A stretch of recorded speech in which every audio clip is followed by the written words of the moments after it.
La noche caía con un silencio espeso sobre el convento de Santa Teresa, un lugar apartado del mundo, oculto entre montañas, donde el tiempo parecía haberse detenido.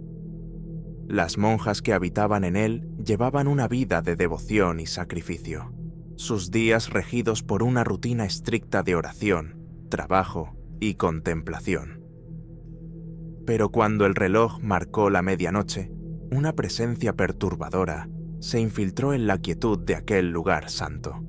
Era un lunes cuando apareció por primera vez. Hermana María se dirigía a la capilla para su oración nocturna, cuando vio una figura en el pasillo principal, justo frente al altar. La figura vestía el hábito tradicional, pero con un detalle que la distinguía. Un velo blanco cubría completamente su rostro, cayendo hasta su pecho como una mortaja. La luz tenue de las velas apenas iluminaba su figura, pero el aire en torno a ella parecía vibrar con una energía malsana. Hermana María se detuvo en seco, el corazón martilleándole en el pecho. «¿Quién eres?», se atrevió a preguntar, pero en cuanto las palabras abandonaron sus labios, la figura desapareció, como si nunca hubiera estado allí. Atemorizada y confusa, Hermana María se apresuró a regresar a su celda, pero esa noche el sueño no la visitó. En su lugar, una inquietud se apoderó de ella, una sensación de que algo más allá de su comprensión estaba ocurriendo en el convento. A la mañana siguiente, durante el desayuno, Hermana María mencionó su experiencia a Hermana Elena, la priora del convento, quien escuchó en silencio, su expresión impenetrable. «Seguramente fue un sueño, hermana», dijo Hermana Elena, intentando calmarla. «La mente puede jugarnos malas pasadas en la oscuridad de la noche». Pero Hermana María sabía que no había sido un sueño, y esa noche, cuando la campana marcó las 12, el espectro apareció de nuevo. Esta vez, Hermana Consuelo fue la que lo vio, y como Hermana María, también intentó hablar con la figura. Y como antes, la figura desapareció en el aire, dejándola helada de terror. Los avistamientos continuaron. Cada noche una monja diferente encontraba a la figura de la monja velada en los pasillos, en la capilla, o incluso en el refectorio. Nadie sabía quién era, ni cómo había llegado allí, pero todas empezaron a sentir una opresión creciente en el pecho, una pesadez que les robaba el aliento. Y lo más aterrador de todo era que, con el paso de los días, comenzaron a tener sueños en los que esa figura se les revelaba de maneras espantosas. Hermana Inés fue la primera en soñar con ella. La figura velada se le apareció en un corredor oscuro, pero en su sueño, el velo se levantó levemente, revelando algo indescriptible, unos ojos hundidos en cuencas vacías, un rostro desfigurado por el dolor y el odio, una mueca que no era humana. Hermana Inés se despertó gritando y nunca volvió a ser la misma. Se tornó callada, temerosa, y evitaba a toda costa las sombras del convento. A la semana siguiente, la encontraron muerta en su celda, el rostro desfigurado por una expresión de terror absoluto. La muerte de Hermana Inés sumió al convento en una atmósfera de miedo palpable. Las monjas empezaron a murmurar entre sí, temerosas de hablar en voz alta. ¿Quién era esa monja? ¿Por qué había venido a atormentarlas? Pero sobre todo, ¿qué había visto Hermana Inés antes de morir? Ninguna lo sabía con certeza, pero el pavor crecía como una mancha de aceite, oscureciendo sus corazones. Fue entonces cuando Hermana Soledad comenzó a investigar. Era la más joven del convento, pero también la más curiosa, y a pesar del miedo que la consumía, sentía la necesidad de entender qué estaba ocurriendo. Empezó a revisar los archivos del convento, buscando cualquier pista que pudiera arrojar luz sobre la aparición. Lo que encontró fue una historia antigua, enterrada entre páginas amarillentas y polvo. Siglos atrás, en los albores de la Inquisición, una monja llamada Sor Amalia había vivido en ese mismo convento. Según los registros, Sor Amalia había sido acusada de herejía. Se decía que practicaba rituales oscuros, que se comunicaba con fuerzas malignas y que había renegado de su fe. Condenada por el tribunal eclesiástico, fue sometida a un juicio sumario y finalmente ejecutada de manera brutal. Su cuerpo fue enterrado en el propio convento, pero su alma, decían los escritos, no había encontrado descanso. Hermana Soledad sintió un escalofrío recorrer su espalda al leer esas palabras. Sabía que debía compartir lo que había encontrado con las demás, pero también temía las consecuencias. ¿Qué harían con esa información? ¿Y si la figura velada era realmente Sor Amalia, regresada para vengarse? Esa noche, Hermana Soledad tuvo un sueño, aunque no estaba segura de si realmente estaba soñando o si era una visión provocada por la entidad maligna. En su sueño se encontraba en la cripta del convento, frente a una tumba sin nombre. La figura velada estaba allí, inmóvil. Con un temblor en las manos, Hermana Soledad se acercó, incapaz de controlar sus propios movimientos, como si una fuerza invisible la guiara. Sabía que no debía hacerlo, que nada bueno podía salir de mirar bajo ese velo, pero en su sueño, la curiosidad y el terror la empujaban más allá de la razón. Cuando finalmente levantó el velo, no pudo evitar gritar. Lo que vio no era un rostro humano, sino algo mucho peor, una mezcla de carne en descomposición, ojos vacíos que la miraban desde el abismo, una boca que parecía gritar en un silencio eterno. Pero lo más aterrador no fue la visión en sí, sino lo que sintió. Una ola de odio y desesperación, una sensación de haber sido maldecida por toda la eternidad, algo que la consumió por completo. Hermana Soledad despertó bañada en sudor, el corazón martilleándole en el pecho. Se sentía contaminada, como si algo oscuro y maligno se hubiera adherido a su alma. Sabía que no podía quedarse en el convento, que debía huir antes de que fuera demasiado tarde. Pero el miedo la paralizaba, el miedo a que la figura apareciera de nuevo, esta vez en el mundo real, para llevarla con ella al infierno del que había surgido. El día siguiente, Hermana Soledad intentó hablar con Hermana Elena, pero antes de que pudiera decir una palabra, la priora la miró con una expresión que la dejó helada. «Sé lo que estás pensando», dijo Hermana Elena en un susurro, «pero no hay escapatoria. Una vez que has visto bajo el velo, ya no puedes escapar». Esas palabras retumbaron en la mente de Hermana Soledad, hundiéndola en un abismo de desesperación. Esa noche, el convento estaba sumido en un silencio sepulcral. Ninguna de las monjas se atrevía a salir de su celda, ni siquiera para las oraciones nocturnas. El miedo se había convertido en una presencia tangible, una sombra que acechaba en cada rincón, en cada susurro del viento. A medianoche, las campanas comenzaron a sonar solas, una llamada que resonaba por todo el convento. Una a una, las monjas abandonaron sus celdas, atraídas por una fuerza irresistible, hasta que todas se encontraron en el patio principal frente a la antigua cripta. La figura velada estaba allí, como un espectro nacido de sus peores pesadillas, pero esta vez no desapareció, permaneció en su lugar, esperando. Hermana Elena, con la mirada perdida, avanzó hacia la figura.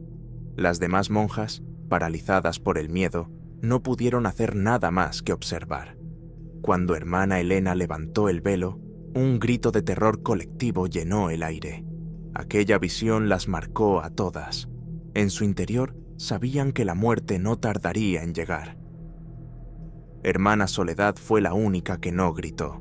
Su mirada estaba fija en los ojos vacíos de la figura, que la miraban con una furia que trascendía la muerte. En ese momento, comprendió la verdad.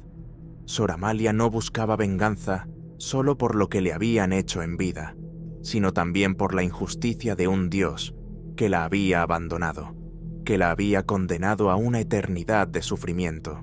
Y entonces la figura habló, su voz un susurro que resonó en las mentes de todas las presentes. «Nunca encontraré paz», dijo, «y vosotras que habéis profanado mi reposo, pagaréis con vuestras almas.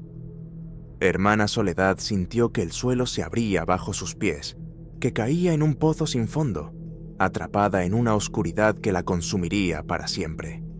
Las otras monjas cayeron de rodillas, sus rostros contorsionados por el terror. La figura velada se mantuvo en su lugar, pero su presencia se hizo más opresiva, como si el aire mismo se espesara con la malignidad que irradiaba. Hermana Soledad intentó gritar, pero ningún sonido salió de su garganta. Sentía que la muerte estaba cerca, pero no la muerte como la habían enseñado en las escrituras, sino una muerte vacía, llena de desesperación y sufrimiento eterno.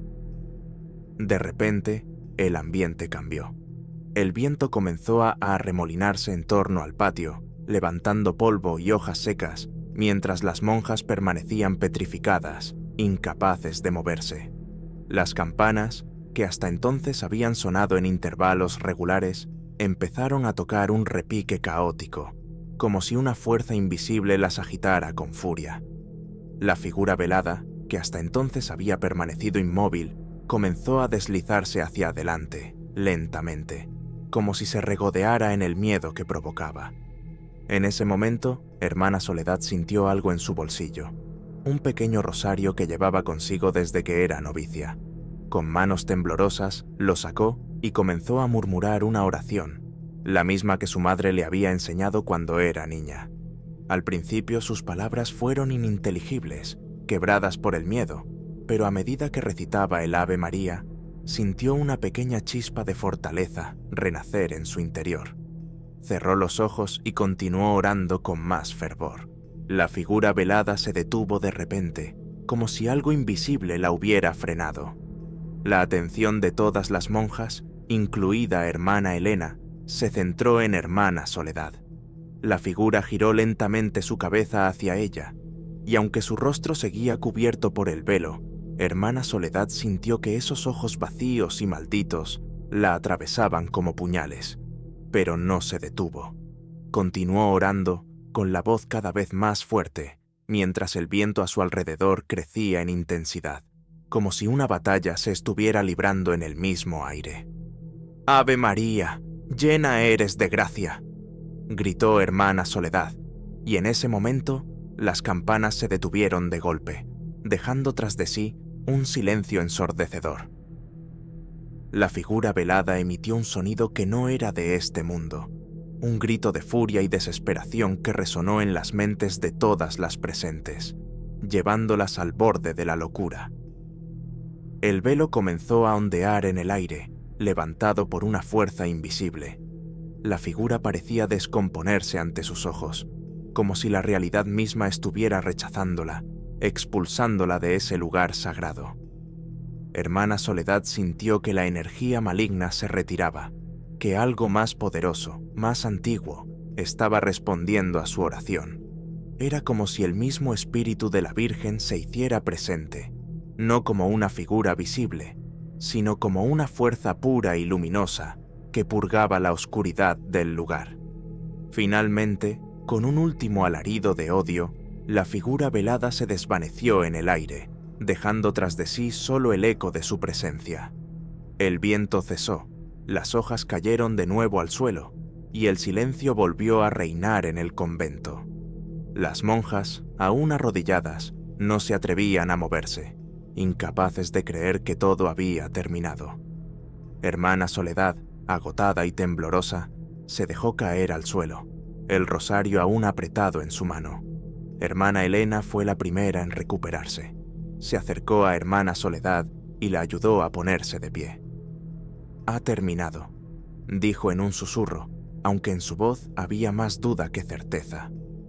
Las otras monjas comenzaron a levantarse lentamente, con la mirada perdida, como si aún no comprendieran del todo lo que acababa de ocurrir. Esa noche, ninguna monja pudo dormir. La tensión se palpaba en el aire, pero la figura velada no volvió a aparecer. Parecía que la oración de Hermana Soledad había sido suficiente para desterrar el espíritu maligno de Sor Amalia, o al menos para alejarlo por un tiempo. En los días siguientes, hermana Elena decidió que era mejor no hablar más del asunto. Las monjas intentaron retomar su vida diaria, pero el miedo persistía.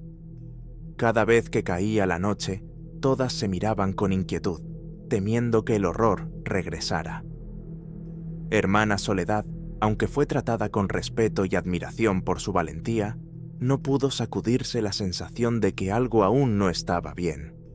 La muerte de hermana Inés y la visión del rostro bajo el velo la perseguían en sus sueños, y una parte de ella sentía que la historia no había terminado.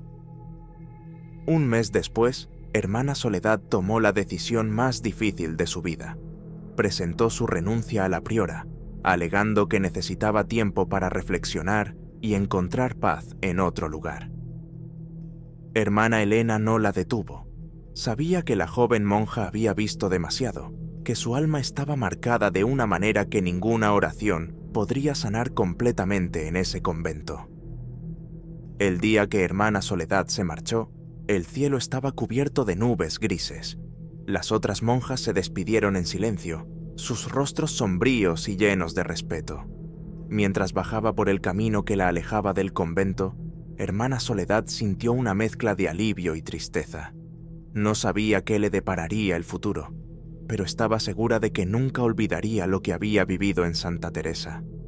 A medida que se adentraba en el bosque, una ligera brisa le acarició el rostro.